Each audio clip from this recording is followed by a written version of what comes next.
This is a striker. This is a center forward. What's the difference?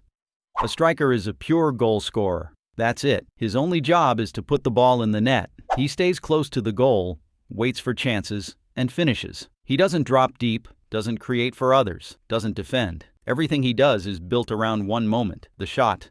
Haaland is the perfect example. He barely touches the ball, but when he does, it's in the back of the net. A center forward does everything a striker does, but more. He links play, holds up the ball, brings teammates into the game, and leads the attack from the front. He's the reference point for the whole team. He can score, assist, and create space. Think of Drogba, Lewandowski, or Harry Kane. They don't just finish, they build attacks too.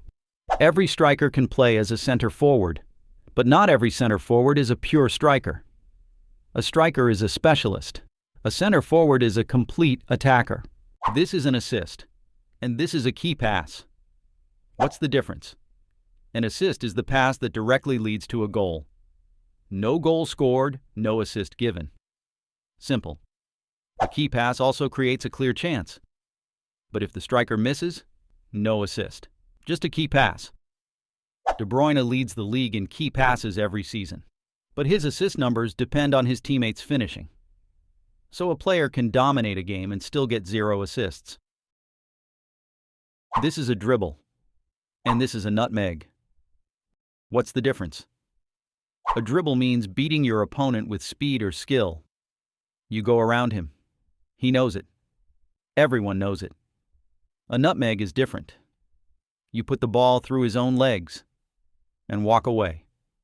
A dribble wins the ball. A nutmeg destroys his confidence. That's why players celebrate nutmegs more than goals. This is a volley, and this is a half volley. What's the difference?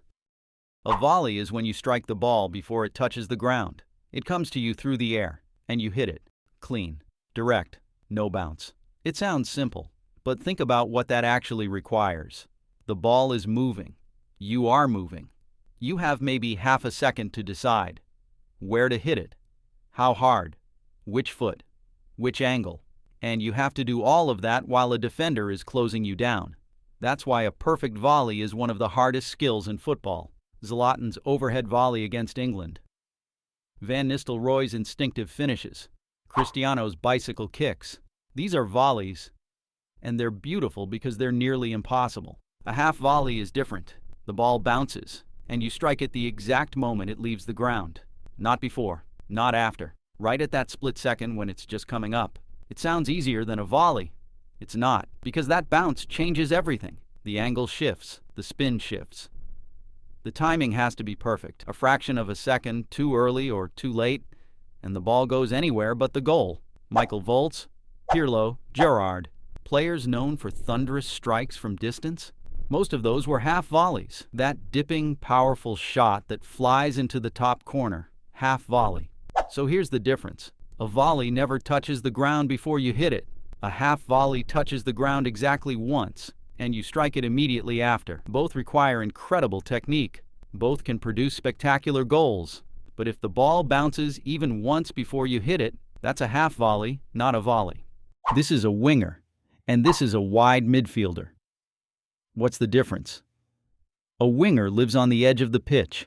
His job is simple. Get the ball, beat his man, and either cross it or cut inside and shoot. He doesn't track back. He doesn't cover for the fullback. He doesn't defend set pieces in his own box. That's not his job. His job is to be a constant threat going forward. Every time he gets the ball, the defender panics, because a winger at full speed, one-on-one, is one of the most dangerous situations in football. Salah, Mané, Robben, Ribéry, pure wingers.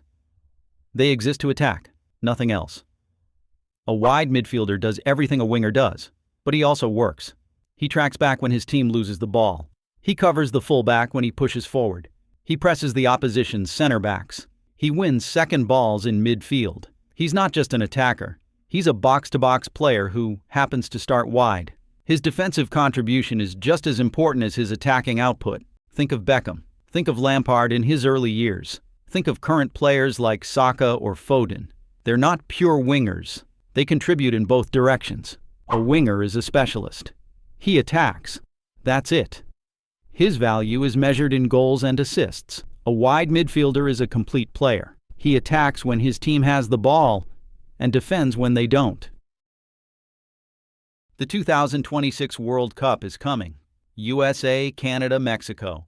48 teams, 104 games. And if you're going to watch it, actually watch it, you need to understand what you're seeing. Because there's a difference between watching football and understanding football. So here's what you now know. When Haaland stays up front and waits for one chance, that's a striker. When Kane drops deep, holds the ball, and brings others into the game, that's a center forward.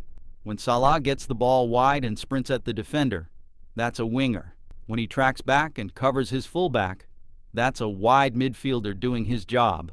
When the ball comes flying through the air and a player hits it before it bounces, that's a volley. When it bounces once and he strikes it immediately off the ground, that's a half volley. When De Bruyne plays a perfect pass and his striker scores, that's an assist. When the striker misses that same perfect pass, that's just a key pass.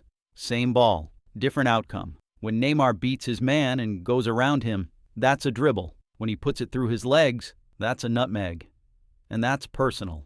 48 teams, 104 games, thousands of moments. Now you'll know exactly what you're watching. If you learned something new, you know what to do. Subscribe.